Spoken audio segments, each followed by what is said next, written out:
Hello everyone and welcome to episode 7 of The Racer's Edge, coming to you again from the offices of F1 Racing Magazine. And if the air conditioning's on, it must be spring or summer in the United Kingdom. Can't believe it. Coming from very hot Bahrain, it's freezing here right now, but anyway, we'll be fine. Looking back at that Bahrain Grand Prix, another win for Sebastian Vettal. Rolls relatively easily off the tongue these days, but if we say that in the context of what happened in China, of course, that was an important win for Sebastian and that team to come back and do what they do, despite everything else going on in the background. So we should never forget that. But the intrigue and most of the questions and a lot of the conversation was all about what happened behind Seb Vettal once he'd taken the lead from Nico Rosberg. No better person with whom to speak about that than our resident technical expert, Craig Scarborough. Craig, welcome again to the Racer's Edge. Thanks for joining us. Good to have you here, looking healthier and better with every passing trip to the gym by the look of it. Well, don't tell me you're not going to the gym, because you are. No, you're making me feel flabby. No, I'm not going to the gym, just jogging. Oh, good stuff, mate. Very, very good stuff. Scarbs, let's get on with it straight away, because lots of questions, and I want to begin, I think a lot of people want to know how could, well, in the context that Force India actually had a problem with their wheel nuts in Malaysia, well, let's face it, it's fairly obscure. How could Ferrari basically lose a sure podium finish, and who knows where they would have been in the Bahrain Grand Prix had they not had that jammed DRS on Fernando's car? How can that happen? It's very strange. I mean, I've only ever known of one other retirement with DRS, which was when Michael Schumacher's one stuck open a couple of years ago. But Ferrari have said today already that it was a mechanical failure. So it's obviously not a design problem, it's something that's just failed. We've had DRS for 3 years. It's incredibly rare that something like this would happen. And obviously we can go in and have a look at exactly how the DRS works.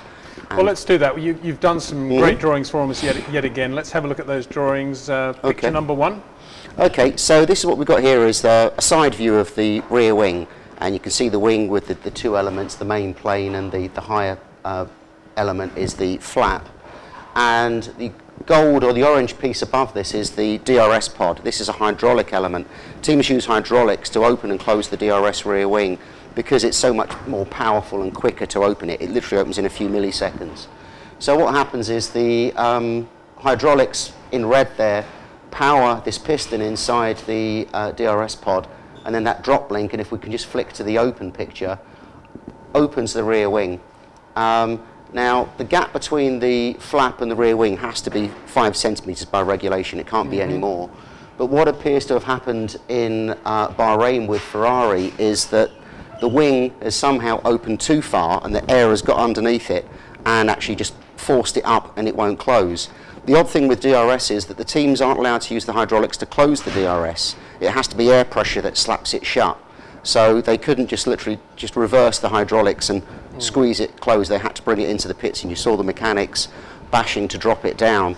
And I think the problem they had was that the mounting, this kind of T-shaped pod, broke where the piston goes inside. And we actually saw some pictures later on when obviously they let Alonso back out and allowed him to use DRS again, which seems a very strange strategic decision. And you could see that the pod was effectively flapping around and disconnected to the mounting. Really unusual. I don't think we're ever going to see anything quite like it again. It's just one of those freak failures that we see in the sport from time to time. Well, if one was being completely supercilious, one would say, well, of course, Ferrari would try to open it more than normal, wouldn't they? I'm only joking. But beyond that, we did have some issues with Fernando's DRS, I think, in China last year as well. Remember, it was coming on inadvertently or something like that. Yes, yeah, there was a couple of issues when it opened when it shouldn't have. That was probably, was that a Ferrari thing, or was that a detection issue with it was probably something in the electronics setting off the hydraulics when it wasn't supposed to. Yeah. So slightly different sort of issue to what they've had here this weekend. I mean, if you're Fernando Alonso now, you're going to say, I just wish DRS had never been invented at all, obviously on the basis of Bahrain.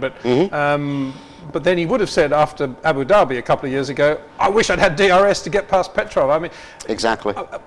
I'm a guy that has never liked DRS. I don't like artificial aids at all. And I just think the whole thing was so frustrating and so stupid. I don't mind if Ferrari lose a race because their engine blows up or something normal that happens to Ferraris, but, well, occasionally, used to. But to lose the whole weekend from something as innocuous as that. I find incredibly frustrating. We've got a photograph which was taken in Malaysia. That's the Lotus F1 DRS without its sheath, which is basically the same system, right? And the only team, chatting to you before the show, the only team really different from Ferrari in the system they run might be McLaren, in your view. McLaren and a few other teams use a very similar system where you have the hydraulic actuator pulling, but it pulls on a little rocker rather than a drop link, and this just allows it to have a bit more torque to be able to lift open the flap much quicker. I think if the problem was going to happen, it would happen with either system. You could arguably say that with the rocker you've got one more bearing in there, so more things could go wrong. Looks like someone's broken one in the background.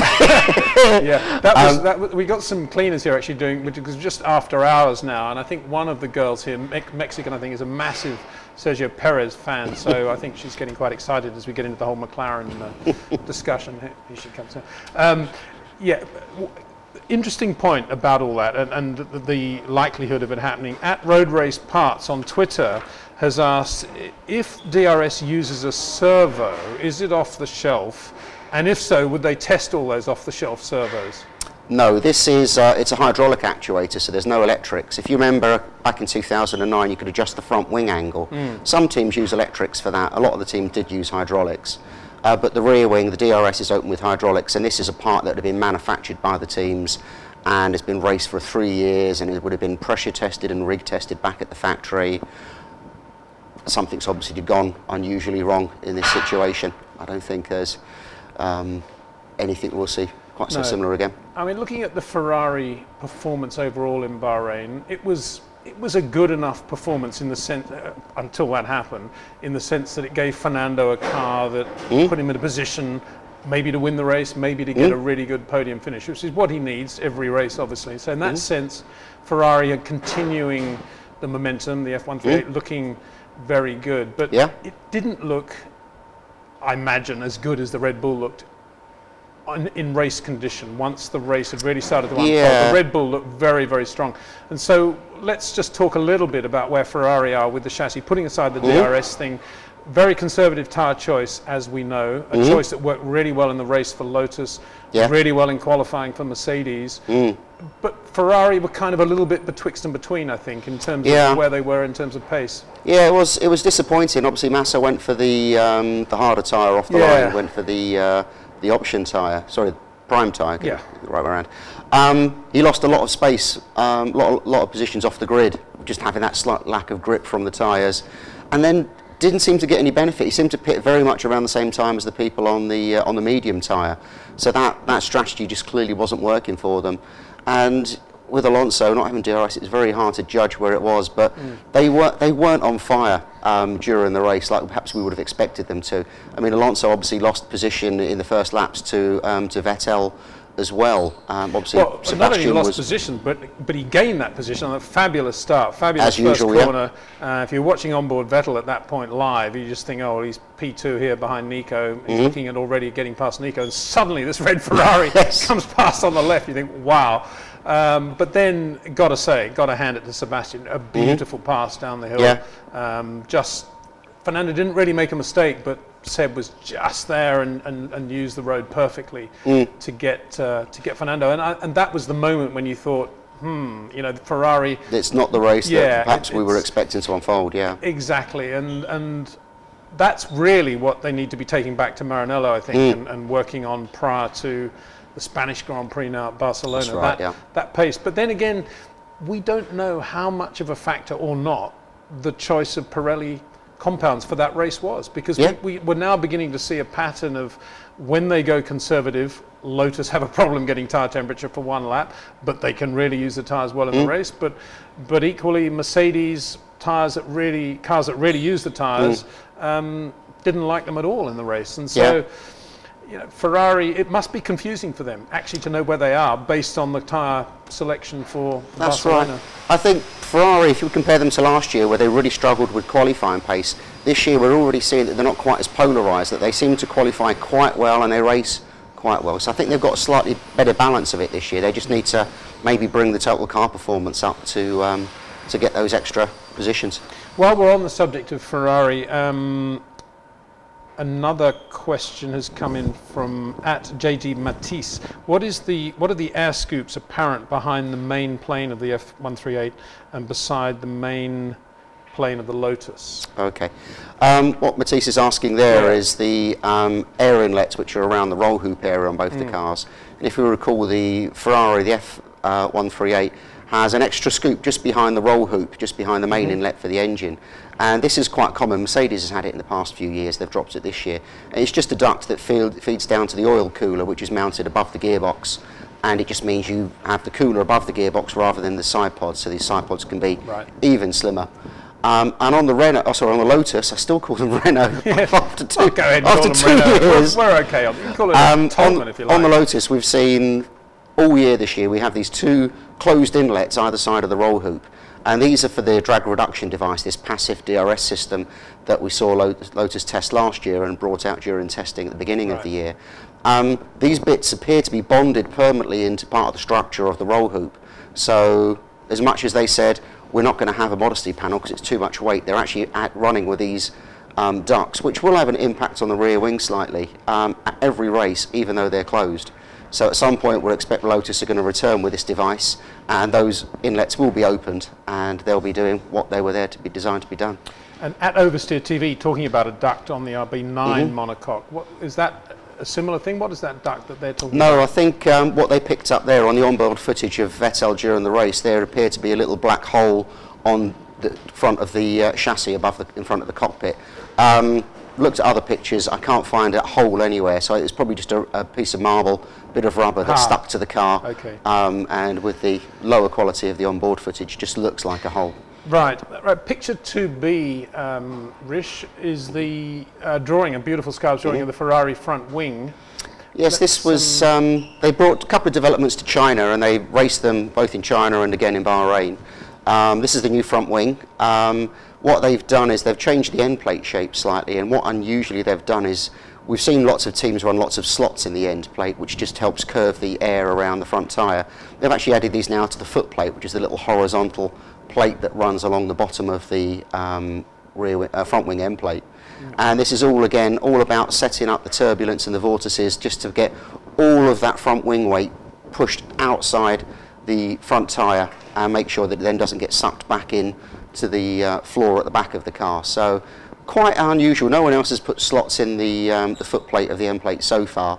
Ferrari also had a new pair of turn-in vanes, which are the little curved pieces of bodywork that just sit underneath the front wing, underneath the front suspension.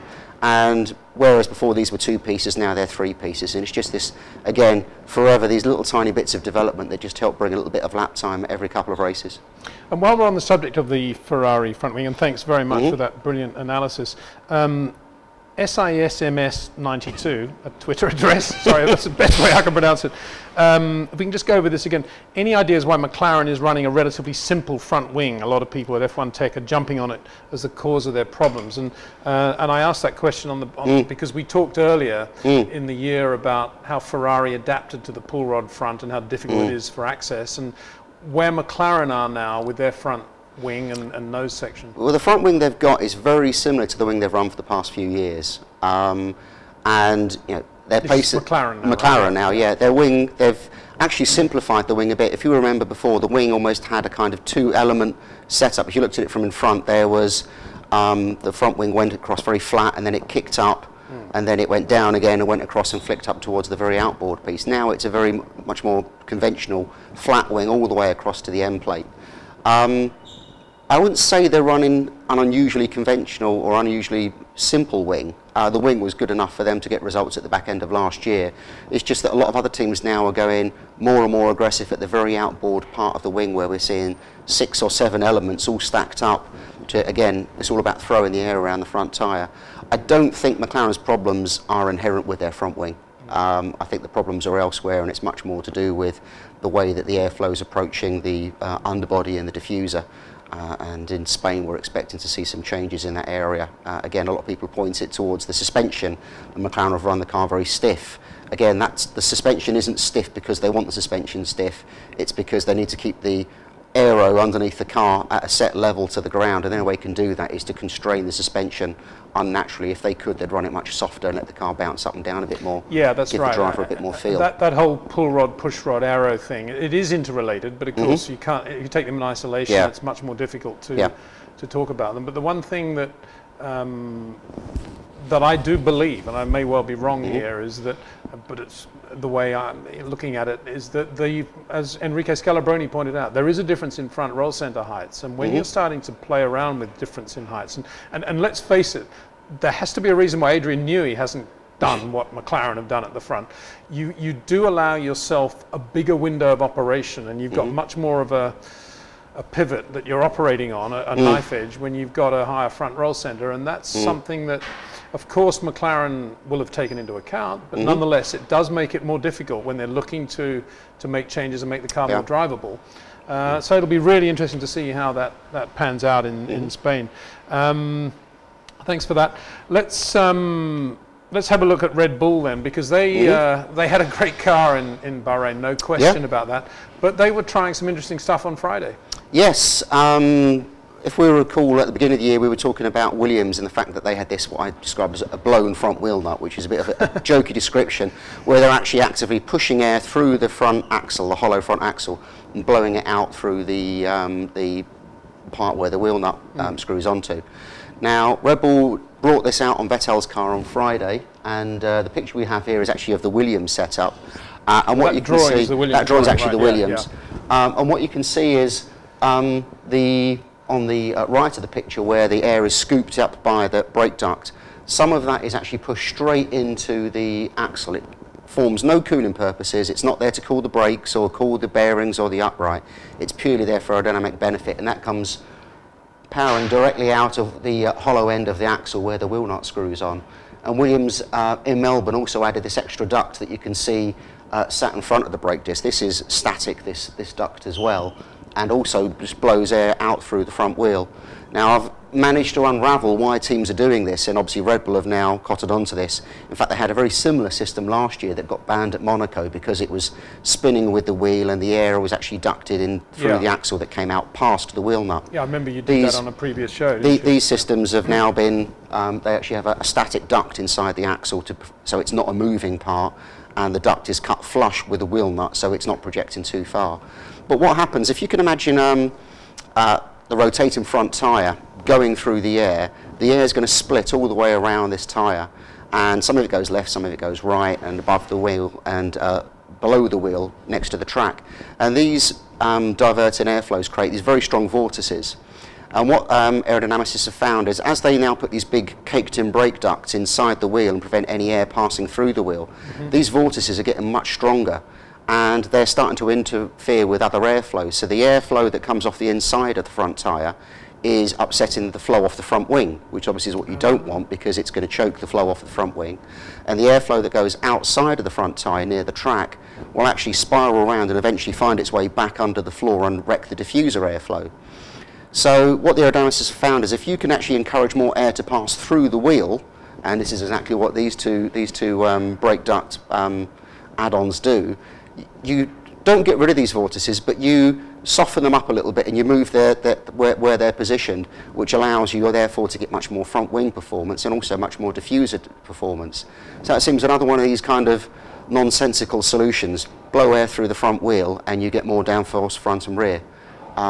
Very complicated, but it's interesting that Red Bull have almost literally taken Williams' interpretation of this design, and I expect we'll probably see this in Spain raced. It is interesting, isn't it? Because again, the cynic would say, well, it doesn't seem to be helping Williams very much. But then, of course, I think Williams' problems are greater than... Yeah, well, it's the back of the car, I presume, at Williams. Yes. But, interesting to see Adrian doing that. But then he would say, well, I did have it at Monaco last year. He had it before. So. And I suppose the next question is, how easy or difficult is it for everybody else then to start doing the same thing? How big a job is that? Teams could do a limited job because the front axle's hollow anyway, and just rejigging some ducting to blow some air through it, or having that, as we saw, that secondary large duct on the front of the thing, other teams are running already. So everyone's starting to catch up on this idea. But for someone to really do that, you need a new upright and a new front axle, a new front hub, and that's quite a big piece of work. So I don't imagine anyone midfield or bottom of the grid will be doing that, but certainly I imagine Ferrari, maybe McLaren are starting to think about this. You can't imagine the mid-gridders doing it after they've just spent lots of money having the retained wheel nuts and all that stuff and thrown away all last year's wheels, and now they've got to go do new uprights as well. Exactly. And what are they making uprights in mostly these days? Well, the uprights themselves, that has to be aluminium by regulation. That's right, because there was a regulation preventing them being made in... They were made in MMC previously, right, which is obviously very expensive. Toyota used to do. Toyota, or cast titanium was a very popular way of doing it as well. But now they have to be aluminium, and the axle, the front hub now is, or has been for a long time, made out of titanium. Right, well that's an interesting development, and one wonders, and they only ran that on Friday on the RB9. Just on Vettal. They had it open in the morning, and in the afternoon it was kind of closed off with a bit of tape or a little carbon fibre blanking piece, and then it was taken off the car completely for Saturday.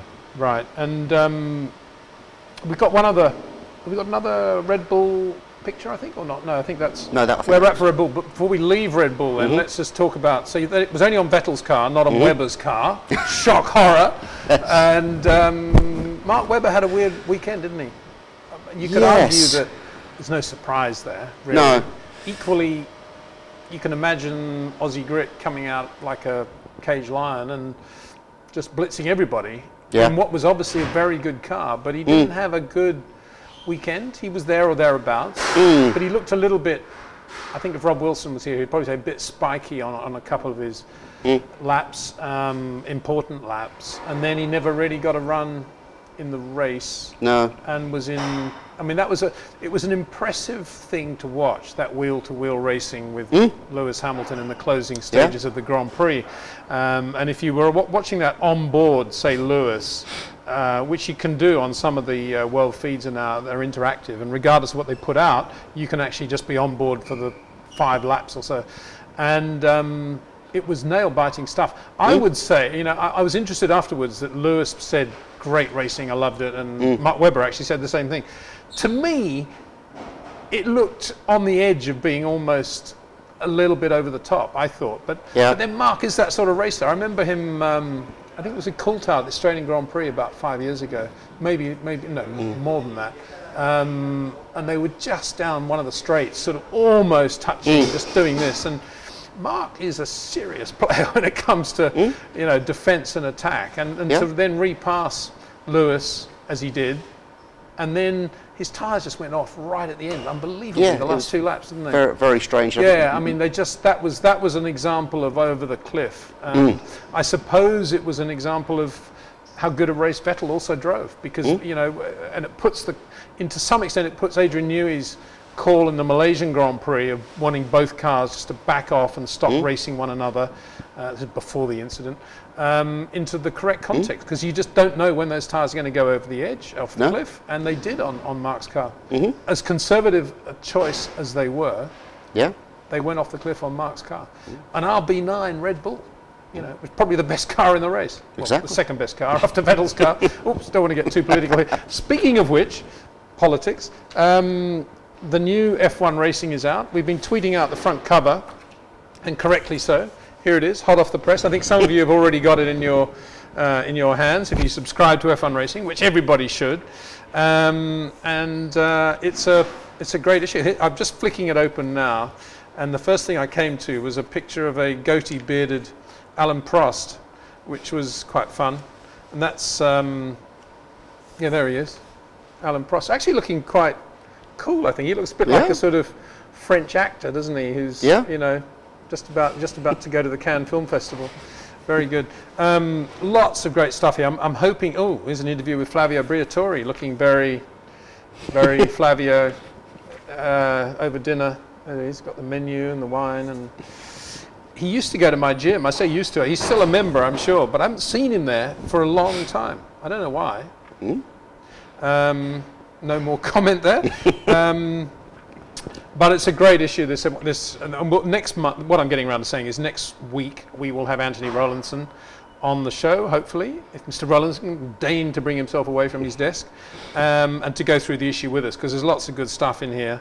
And bear in mind, Anthony, I'm stirring it up a bit here. Bear in mind, Anthony, who actually worked for Red Bull for quite a long time, editing F1, was it Red Bulletin, it's called? Mm-hmm. Yeah. Very well, and is now the editor of F1 Racing, and has put together this front cover. And bearing in mind, Red Bull, I think, are not very happy about it because they think it's being a bit unkind. I think it's good stuff, and you know, it's what makes the world go round. There are quite a lot of people actually out there who think that this is all a publicity stunt, a Red Bull publicity stunt, because it was all getting so boring that they're winning all the races and championships that they needed to do something to enliven it all, and why not have a big punch-up between the two drivers? Well, I don't think that's right, really. I think it really is real. I think there's no doubt that it's real, but and I do still get very annoyed, not annoyed, I get confused by F1 observers who put what Vettal did in Malaysia in the same category as a hard, bad maneuver like an Ayrton Senna driving into an Alain Prost or a Michael Schumacher doing to a Damon Hill what he did. Not the same thing at all. This is, as I've said 3 times now, but I'll repeat it, this was a driver in P2 passing a guy in P1 who'd been told to back off and not race because they wanted to conserve the cars. I don't ever remember anybody doing that since Didier Pironi. It's a totally different thing, and it should not be confused with an Ayrton Senna or indeed a Michael Schumacher. You know, I've got no problem actually with a racing driver if he's told before a race that regardless of what happens into the first corner, because of what happens into the first corner or whatever, or the flip of the coin, he must race in team position. And that racing driver saying, stuff it, I'm not going to do that. I am a racing driver. I want to win this race. I'm going to go and do it. Don't tell me how to drive. I've got no problem with that, really, because every grid has that sort of athlete in it. Every sport does somewhere, and yeah, he'll get penalised or kicked out of the team, whatever happens. That's what bad boy racing drivers do.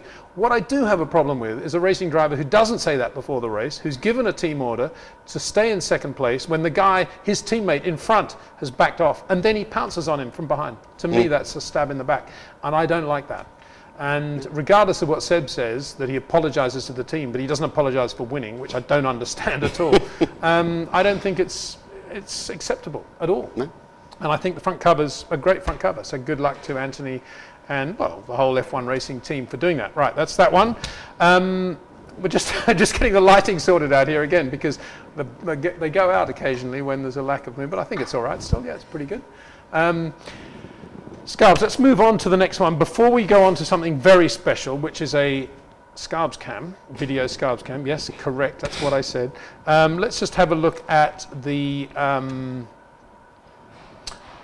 picture number 4, which is the, I'm not quite sure what it is actually. It's the, let's go to picture, there we go. Yes, it's the Williams. We were on the Williams before talking about the nuts, and now we've got the Williams again not looking very good.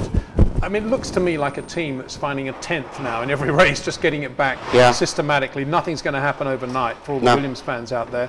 But Valtteri Bottas drove very well, I thought, at least as well as Pastor Maldonado in a difficult car. And we often say on this show that the time to judge a driver is often when he's in a bad car struggling rather than when he's in a front running car, and I thought Bottas did an exceptionally good job over the weekend. Maldonado was kind of there as well, didn't make too many mistakes either, so that was nice.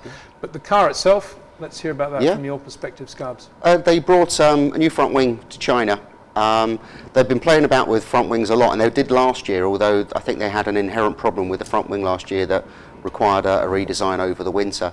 But one of the things they were playing about with, as you can see, if we could just flick that picture back up briefly, is the cascade setups, these little extra winglets that they mount above the front wing. And you can see some evidence of Mark Gillen there. Mark Gillen has actually departed the team now, but in his time at Jaguar and Toyota actually introduced these little freestanding winglets. You can just see the little black winglet on top of the front wing on its own little stalk, which is a design that he's, as I said, has used a couple of times in the past. And evidence that the team are developing the car, as are the little fins that mount just above the side pods. They've actually numbered these up to, I think, 3 or 4 now, which again are all aimed, those fins are aimed at improving the airflow over the exhaust outlet. And I think Williams' problem seems to be very much around making the most of this Coanda exhaust and getting the back of the car working the way they want it to. So I think there's still quite a bit of a way to go for them on that car at the moment. And, it's a shame, and it's a mystery really, isn't it, how they can come from the depths with the FW33 and then do the 34, which was a great car. Is that right? I've got my numbers. That's right, yeah, they're right, yeah. And now they kind of back again. Something subtle has gone wrong with this car, and it's, you know... Normally that doesn't happen in Formula One. Normally when you're in a slump and you start to do a decent car, you build on it, and Renault, a great example of that. You know, this car is a very good car. It's a very nice version of last year's car, which is a very good version of the previous year's car, given the problems they were in with the side exhausts. So, yeah, Williams, difficult times for Williams. A question just coming in on our hashtag TRE Live. If you want to ask any questions to Craig or myself, go to Twitter, hashtag TRE Live, and we'll try and deal with it. Chris Eva says she loves the cover of F1 Racing, fulfills a function, calls attention visually. Good, thank you very much. Prof1anity, I think it's supposed to be profanity, but anyway. Very curious if there really was any change in Grosjean's new chassis. Was the change a successful placebo, or was there a design difference? This is a reference to Romain Grosjean being given a different monocoque, in effect, if they still use those words, tub, I think we call them these days, because he hasn't been happy in the car, hasn't been that quick, actually, and he did have a very good race. He finished third, so that was a new car. What do you think? It wasn't a new car, but it was a different car. Yeah, I mean, I think it was the tubs, the monocoques have to be made to the same specification. Sometimes when you have a slightly odd feel to the car and they've rig tested everything else, they will change the chassis early, because they effectively could last almost the whole season just with the one chassis. So I don't think there'll be any changes necessarily in that design. It's probably just, you know, another one that's been laid up, and maybe this one has a slightly better feel for the driver. It's one of those very subtle things that you can't really put an engineering figure on. It's just the driver. It could be placebo, but I think it probably is more likely that there's some inherent fault with the tub that he was using. Yeah, although I still saw a lot of differences between Kimi and Grosjean in the way they drove in Bahrain, and particular corners. Bahrain's a very, very good circuit for looking at drivers, I think, and to me it's actually kind of surprising that Kimi can do what he does, for example, at turns 9 and 10, and Grosjean, his teammate, does something completely different.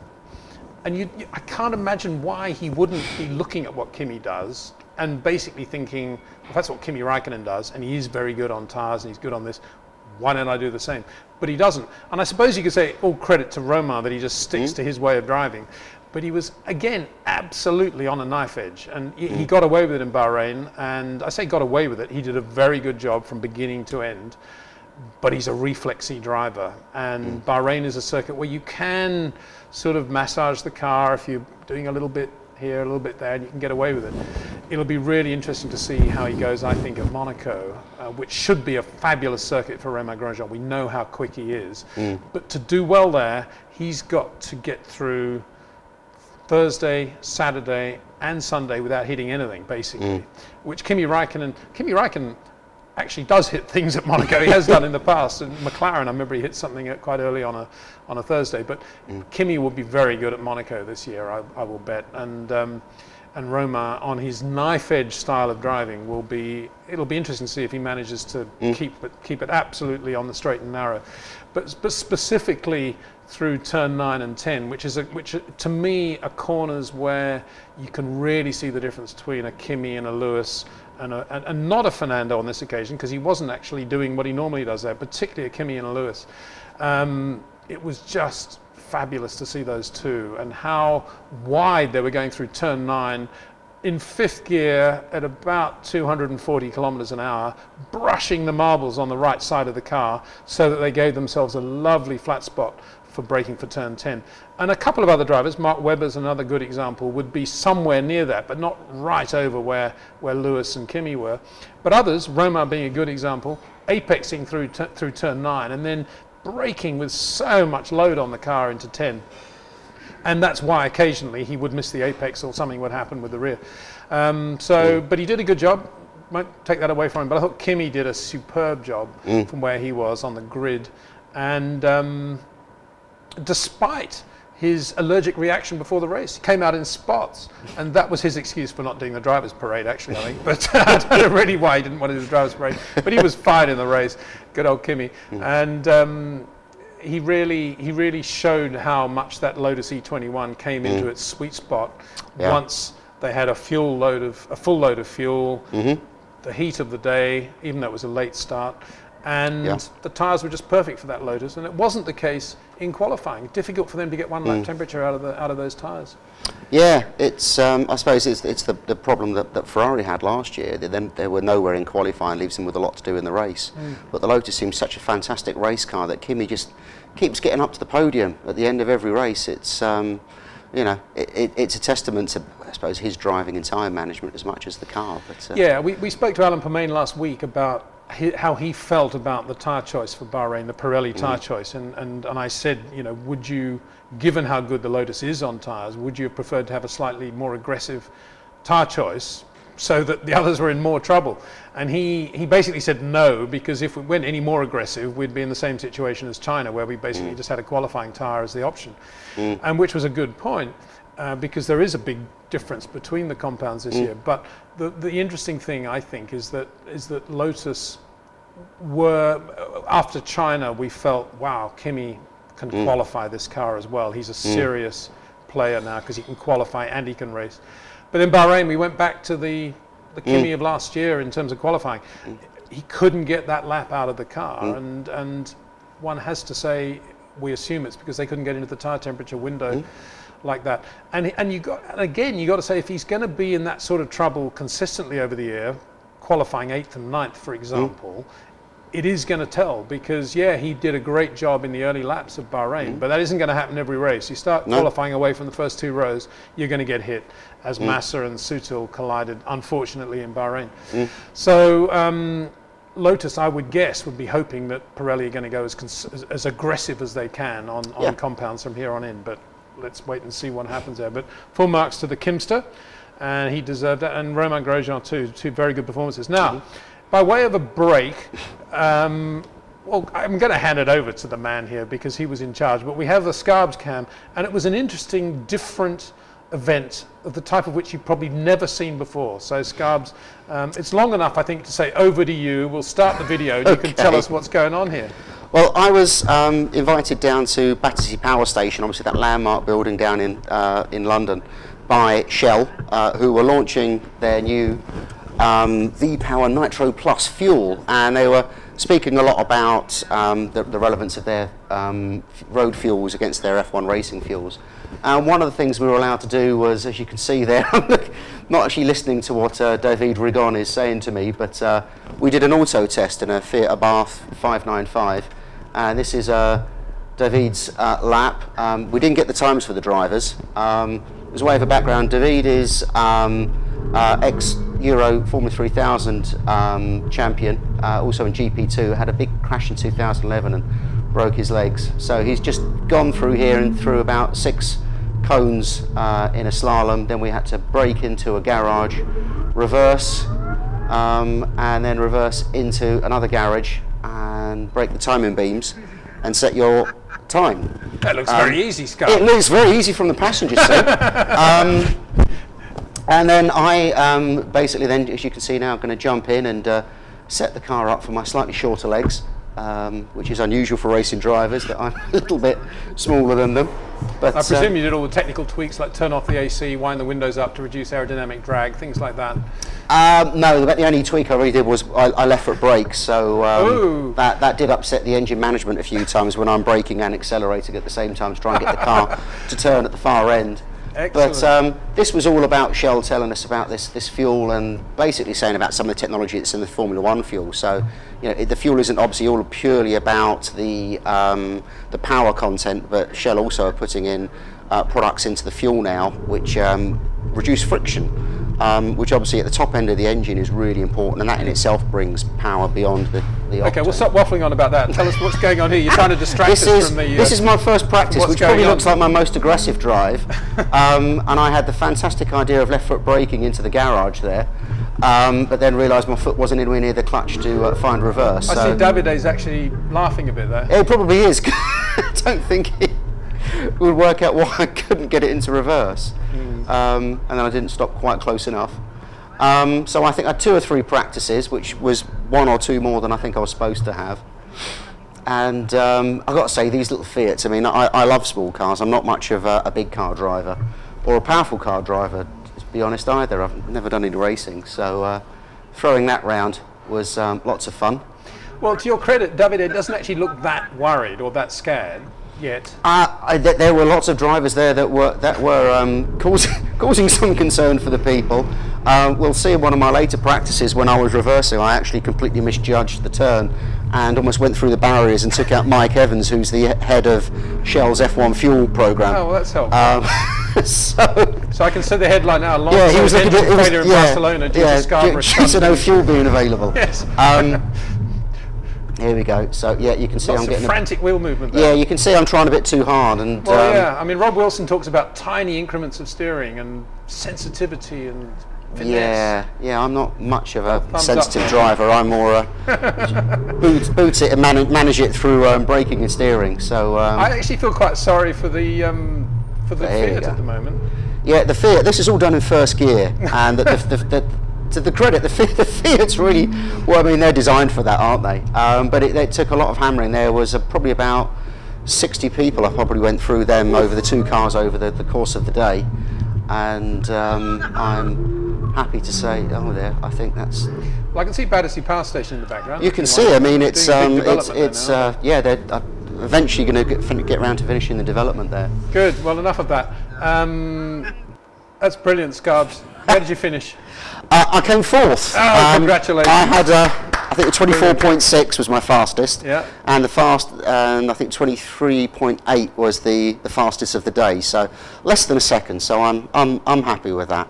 I'm more of an engineer than a driver. They used to have a great television event on the BBC in England called Rally Sprint, I think it was. Rallycross? No, it was actually a rally sprint where they had 4 rally drivers, professional rally drivers, and 4 Formula 1 drivers. I remember that, and they were all in equal cars. That's right, yes. For racing, rally, and auto tests, what we've just seen. That's right, yes. And Nigel Mansell used to blitz everybody, particularly on those auto tests. I can only remember the rally drivers winning, but Mansell may well have. Yeah, he was just phenomenal. Handbrake turns, perfect judgment. No wonder the guy could do such good donuts. He was. That was when Nigel was an unknown. It was in the early '80s when he was just scratching the surface of Formula 1. Nigel was always very powerful driver with the steering, was able to get lots of energy into it. But on this, it was just very sensitive. It was a mini metro. Oh right. Yeah, that's all it was, and he was just all over the rally drivers. Superb. Metros with FRIC suspension, no less. So probably. Speaking of FRIC suspension, we have a question. While all that's been going on, the real questions have been coming in. Do we think that Mercedes can solve their tyre issues? This is coming in from Mercedes AMG Spy. And we've had a couple of other questions along those lines as well. Do we think Mercedes are going into another slump? Can they solve their problems, etc., etc.? So it was one of those days when, let's talk about Nico Rosberg on the pole. Looked as if he, like Malaysia and to some extent China, was doing a slightly better job of tyre management than Lewis. The whole thing, Lewis, we'll get on to his problem in a minute. But from the pole, he just basically went backwards. 4-stop race. Just no consistency at all. I mean, that was a real kick in the teeth, really, for Mercedes. It was certainly against what our expectations were, because the car was looking so good on the longer runs earlier in the weekend. And bear in mind, this is a conservative tyre choice they're running as well. Lotus are finding hard to get up to temperature in qualifying. Yeah, it's very much that the Mercedes still have got some of their sort of tyre eating habits from the past few years. But what can that be? I mean, it's incredible that it continues, that this sort of characteristic, this DNA, it's hard on the rear tyres. It's just going from one car to the next. This is a completely new car. Well, a few years ago, I think it must have been the W02 car when that was released, lots of engineers had contacted me and said, well, that rear suspension's going to eat its tyres. It's just never going to work. And they identified some of the problems with its layout.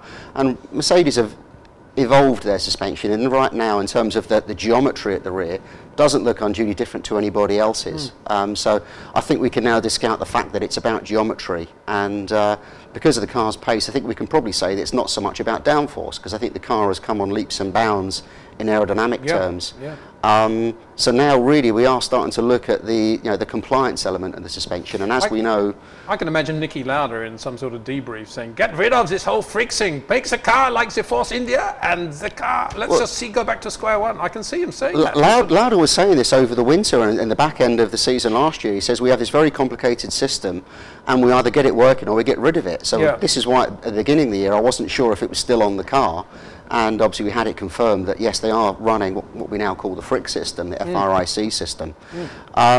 So maybe we have to point the finger at this system, and that could be just in how it's managing the the distribution of weight around the car as the car moves around the track, or it could be down to the way it's managing the damping. One of the key things that suspension does in terms of tyre temperature is high-speed damping, which is not about the speed of the car, but how quickly the tyres going up and down, or the suspension's moving up and down. Which is not an easy thing to manage anyway. It's not. Let alone if it's complicated. It's one of these very subtle things that tyre engineers and suspension engineers understand, and maybe it's something that they can't quite get a handle on with this FRIC system. It's I hate pointing at something that appears to be obvious, but I think in this case it must be hard to find anything different about their car other than this interlinked suspension system. I mean, huge budget, phenomenal facilities, brilliant engine, 2 phenomenal racing drivers, and they've got a car that eats its tyres. They've got to do something about that. Well, if they were to drop the FRIC system, then they've got a big job on their hands, because the gearbox isn't designed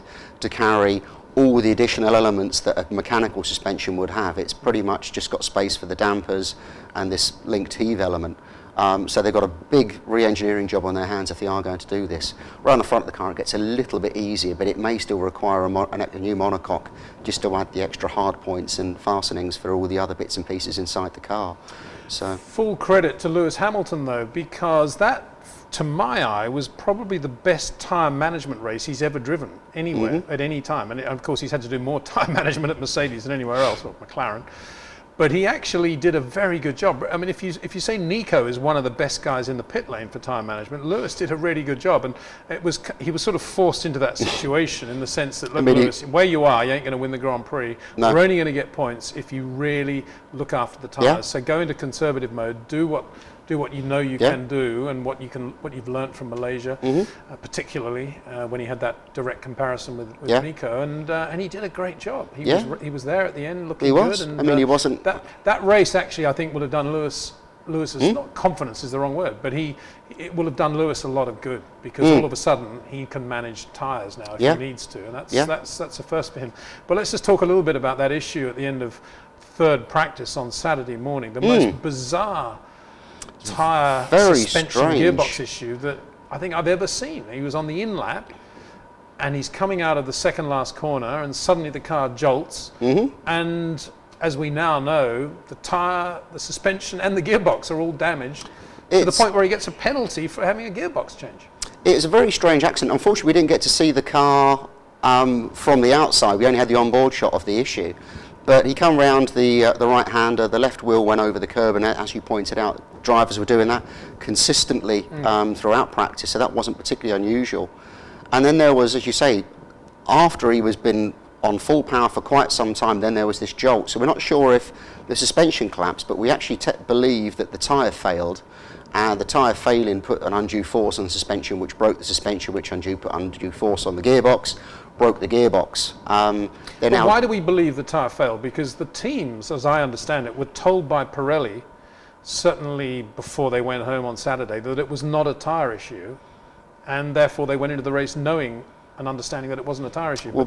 But you now have heard that Paul Hembry from Pirelli has said that they're going to take the tyre back to Milan, to Pirelli, to have a closer look at it. They couldn't see if it was a debris that had caused the failure. But I think the suspicion is that it was a tyre failure that started the sequence of events rather than a suspension failure. But in which case, that's a bit odd, isn't it? Because it is odd. I've spoken to a few race engineers from other teams who were definitely told that it was not a tyre issue, so not to worry about that. But the mode of the tyre failure was very unusual as well. Obviously, we saw masses where the shoulder of the tyre breaks and you have a sidewall and a tread, then the other sidewall still partly attached to the wheel. The entire tread come off the tyre, and you could see the carcass of the tyre underneath, which is I suppose Pirelli won't be happy with people seeing technology inside their tyres, but it's very rare to see a failure like that. So it could be, you know, an isolated issue, but I'm sure Pirelli are going to get to the bottom of it, and we'll. And it just comes back to that other thing, you know, Pirelli's been a lot in the news this year, and people have been criticising the fact that their tyres don't last and this and that. And I've been sort of bouncing around saying, well, don't blame Pirelli. It's the situation they've inherited in Formula One, A and B. Feel sorry for the tyre companies, because when everything goes perfectly, you talk about the car, the driver, and maybe even the engine, but certainly not the tyres.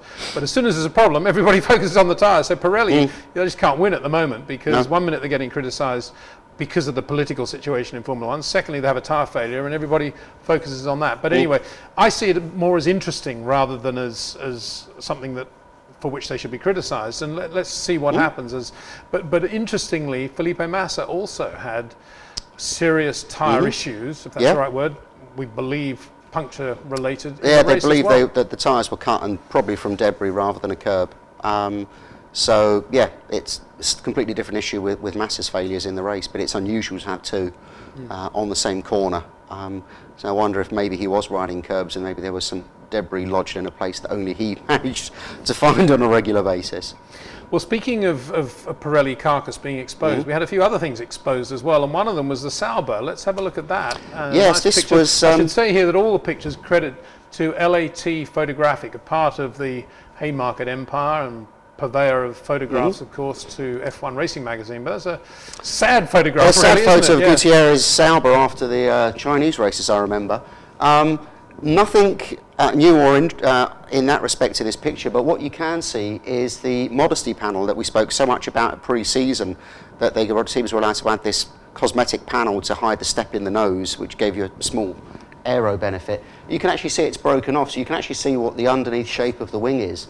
So this kind of unpainted, slightly glossy bodywork reaching up towards where you then see the broken modesty panel, which is luckily number 12 written all over it, so we can identify it. It's just really unusual to actually see this panel broken off in an accident, which is of course what it needs to do. This isn't a structural panel, it's just there to make the, theoretically, to make the nose look more attractive, but teams do get a tiny aero benefit out of it, and it just, very thin carbon fibre just breaks away in an accident, showing us the view that we have here.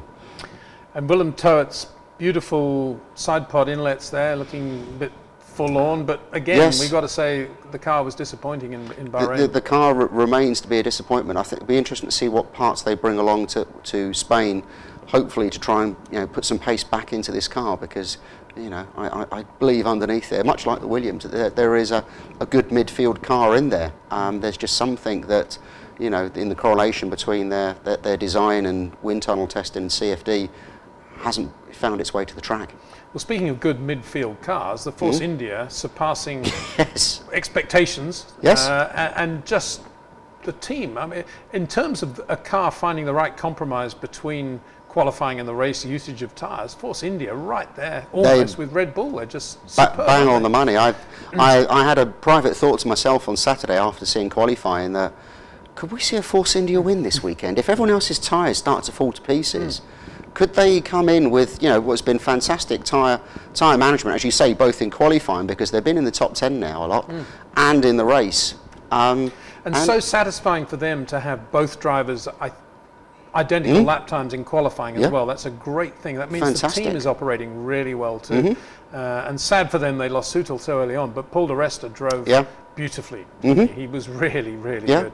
And if we recall at the beginning of the year, there's lots of people quite critical of Force India. So it's last year's car, isn't it? It's not changed.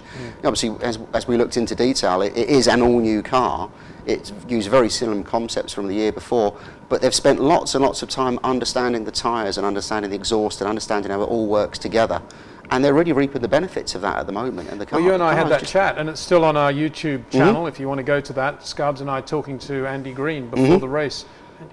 And before the season started, actually, and he was just very simple and logical in everything he said, I thought, and that was a sign that this team is not rocking the boat in any way. They're just doing what they do well.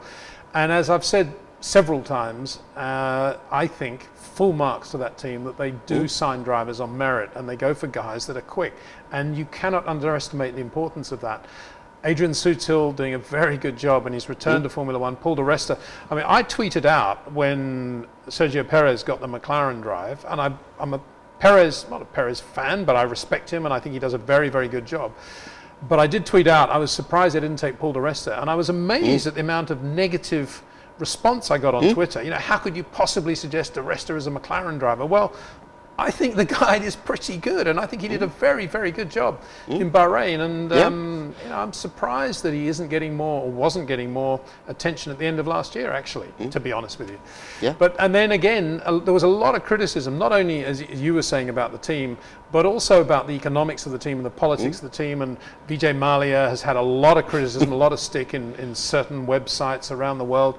And I've always thought, well, for all his faults, this guy does hire 2 drivers on merit, and he has pulled in one of the biggest F1 sponsors, investors in recent times, Sahara. So give him credit where credit's due. Yeah, he's got other problems, but then who doesn't in Formula One these days? And actually, I nominated him, he didn't win it, as the team principal of the year last year because of what he'd done with his driver choice. And again, full marks to Force India for making it happen. Talking about Sergio Perez, I thought he drove really well in Bahrain, actually. I know, you know, you've all seen probably and had your own thoughts about the Jenson Button, Sergio Perez incidents in Bahrain and how close Sergio was and pushing him hard and actually doing a very good job on tyre management relative to Jenson. But I thought the most significant thing about Perez's race in Bahrain is the first time I've seen Perez driving very differently from a Jenson or indeed a Kobayashi last year. He was driving in straight lines, he was doing shorter corners, he was doing a lot of the sort of stuff that we see from an Adrian Sutil, that we see from a very, very good driver like a Lewis Hamilton or a Kimi. He was starting to look like that, and that's one of the reasons I think he did such a good job on tyre management. Yes, he still has the Latin spark, and he's always going to be that, and I don't think anyone at McLaren should ever imagine that this guy is going to become a placid conforming team member like a normal race driver. This guy's a Mexican, and he's always going to be out there pushing hard. And you've got to ask, if he wasn't a good team player, let's say Jenson Button wasn't in that car, but let's say Kamui Kobayashi was in the other McLaren, probably Perez would have passed him, I would have thought, and just gone past him. But anyway, that's an interesting thing to me. Perez looking very good, I thought, within the team, but the team itself still struggling with a car that isn't yet a race-winning car, and that's very frustrating for them. So that's that. Marussia, we have a nice photograph of Marussia. Let's tell us. Yeah, we don't often always get to talk too much about Marussia, but they are now starting to, to develop the car. One of the little pieces they've added was, it doesn't look like much, is the little fin that's just in the middle of the side pod there. We saw, Williams had a row of 4 or 5 of them, and again, it's all about managing the airflow back down over the exhausts. So small things, but they've had some new front wings. They also had some very new front brake ducts, which are following the pattern of other teams. So parts are starting to come onto this car now, and we can see that the battle with them, we'll come on to Caterham in a moment, is very finely balanced, and they do need to keep pushing out these aero updates in order to keep up with, and ahead of Caterham. And at the moment, they've just kind of, they've got that 18th place in first with Jules Bianchi in China, I think it was. So, technically they're above Caterham in the championship at the moment, which is going to be very important come the end of the year. You see the vertical fins on an old 737, the whole wing covered with vortex generators. Exactly the same concept as what's doing here. On the 747, it's all about... I was going to say old 737s, actually, the ones that are really scary. they haven't got enough lift in the wing, so they just scatter these vortex generators all the way down the wing. Yeah. So again, it's trying to move the air to where you need it, and which is directly above the exhaust, trying to bend it downwards rather than having it pointing uselessly up into the air. What wind tunnel, if any, are Marussia? They're at McLaren's tunnel. Which is strange because McLaren are obviously over at Toyota's tunnel. I was going to say, that's either a good or a bad thing. It's musical chairs at some point. Everyone's going to go back to where they started from. But they've got their own program now, and things are starting to look good for the team. Yeah, no, they're doing a very good job and looking nice. Right, and as you mentioned, Caterham. Let's have a look at Caterham. We've got a nice shot of the Caterham this is obviously Heikki Kovalainen came back to the team as third driver on the Friday. He did some running with the standard car, and then he ran this updated car. And this isn't the big update, that's going to be coming in Spain. But the team have started to make some of these changes, and Charles Pic ran these for qualifying and the race. As you can see there, underneath the nose, you've got this, what they call the pregnant nose, or the bulged chin under the nose, which is all about managing the airflow off of the middle piece of the front wing and then to the turning vanes behind. So that's one development that's quite obvious. They also changed the little vanes in front of the side pods. You can see there with the white and yellow stripes. They, very much like the Red Bulls, curve back down onto the side pod. The barge boards in front of them have changed slightly, and also the rear wings changed. So already there's lots of new bits on that car. Hopefully, you know, they will start to pay off. Hopefully we'll have more bits in Spain and on both cars in Spain as well. And you know, Charles did qualify in front of the Mauritius this weekend, and if I remember, he got 18th in Bahrain. So hopefully that's a sign that some of these changes are actually working, because obviously they brought lots of updates last year that didn't really deliver the lap time benefit that Caterham were hoping for. So they've taken their time, and it seems to though the pieces they have delivered are working. Let's have a look at what that car looks like without a nose. Yes, this was almost completely missed. I think it was in the first lap. I think Guido van der Garde had an incident, I think with a Toro Rosso it may well have been, or it could have been a Williams, I forget now. And it actually ripped off, not the nose cone itself, but half of the nose cone, which is a very unusual failure. You know, obviously the nose cone is crash tested, both, you know, from a frontal impact, but also what they have a side swipe test to make sure that the nose couldn't be knocked off in an accident. And that's very much about testing that the bolts that the nose connects to the chassis with. But in this case, the incident was so bad that the bolts held place, but the actual nose cone itself was half ripped off and went flying off into the scenery, which is somewhat shocking. He was obviously able to pit and have a new one fitted. But if you get a chance to have a look at that picture close up, you can actually see the honeycomb, aluminium honeycomb that makes up the crash structure with the carbon fibre laying over around it.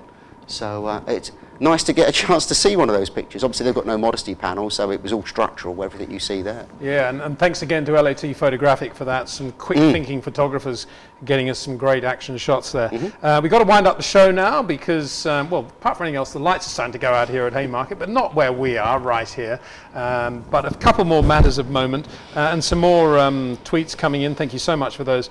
At Professor Chucks, C-H-U-X, and at F1 Pit Radio, what did Ferrari mean when they said to Fernando, do a ramp test on the exit of T3 in fourth gear?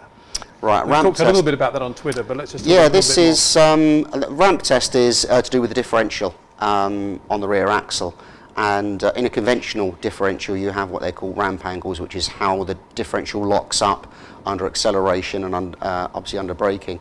That's all managed electronically with hydraulics on an F1 car, but they will get the driver to push very hard out of a corner, and that is just allow them to configure the diff ready for the rest of the weekend.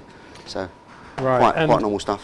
At GP Facts, another Twitterer, says, obviously doesn't like DRS like me, says let's limit DRS to 25 users per season, not per race.